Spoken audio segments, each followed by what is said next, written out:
অনলাইনে সম্পৃক্ত পৃথিবীর বিভিন্ন দেশ থেকে উপস্থিত নেতৃবৃন্দ এবং সহকর্মীবৃন্দ, আসসালামু আলাইকুম।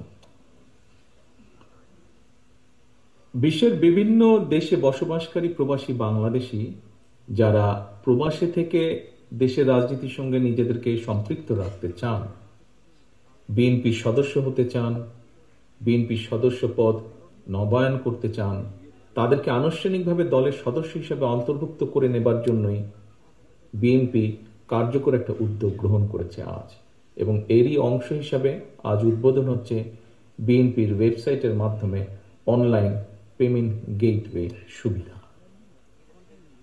প্রবাসী বাংলাদেশিগণ দূর প্রবাসে থাকলেও অধিকাংশ প্রবাসীর পরিবার পরিজন দেশেই বসবাস করেন। সঙ্গত কারণেই রাজনীতির সঙ্গে অনেক প্রবাসীর সরাসরি যোগাযোগ বা সংযোগ না থাকলেও পরিবার সঙ্গে কিন্তু তাদের নিবিড় যোগাযোগ বা প্রতিনিয়ত একটা যোগাযোগ আছে। ফলে প্রবাসীরা দূর প্রবাসে থাকলেও তাদের হৃদয়ে কিন্তু 24 ঘন্টার প্রতিটা মুহূর্তই বাংলাদেশ। সুতরাং যেসব প্রবাসী বাংলাদেশিগণ সংশ্লিষ্ট দেশের বিধিবিধান মেনে বাংলাদেশের রাজনীতির সঙ্গে নিজেদেরকে সম্পৃক্ত রাখতে চান, তাদের জন্য সেই সুযোগ অবারিত থাকা প্রয়োজন বলে আমরা মনে করি, এবং সেই বিবেচনায় প্রবাসীদেরকে সহজেই রাজনৈতিক দলের সদস্য করার ক্ষেত্রে বিএনপির এই উদ্যোগ একটি ইতিবাচক উদ্যোগ হিসেবেই আমরা বিবেচনা করি।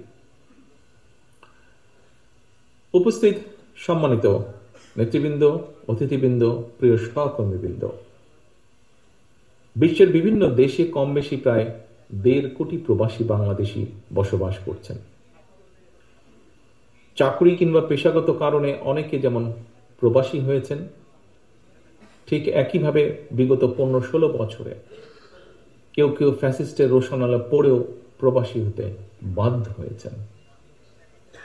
এইসব প্রবাসী বাংলাদেশিদের অনেকেই বিগত 1.5 দশকেরও বেশি সময় ধরে চলা বাংলাদেশের ফ্যাসিবাদ বিরোধী আন্দোলনে বিভিন্নভাবে যার যার অবস্থান থেকে অত্যন্ত সোচ্চার ভূমিকা রেখেছেন। দেশে গণতন্ত্র এবং মানবাধিকার প্রতিষ্ঠার আন্দোলনে নিরলস ভূমিকার জন্য আমি প্রবাসীদেরকে জানাই, প্রবাসী সকল ভাই বোনদেরকে জানাই আন্তরিক অভিনন্দন। প্রিয় প্রবাসী বাংলাদেশি ভাই বোনেরা,